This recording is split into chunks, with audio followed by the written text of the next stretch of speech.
Crisis. Victoria Jubilee struggles to deliver patient care with no working elevator.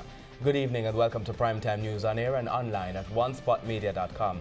I'm Archibald Gordon. And I'm Doreen Samuels. Also this evening, address the situation. Medical doctors call on Health Ministry to solve issues at KPH. Scrambling. Police rush to find out what happened to a licensed firearm holder whose gun was found on a dead criminal. Irresponsible. Opposition blasts Justice Minister's statement on SOE. Delayed. Chucky Brown sentencing put off until January. And in business news, rate cut. BOJ lower policy rates further. There's also sports commentary and weather in the primetime package. But before the break, the feedback question. This evening we're asking, describe your recent experiences accessing care at any of the nation's public hospitals. Share comments online, facebook.com/Television Jamaica and tweet at Television Jam.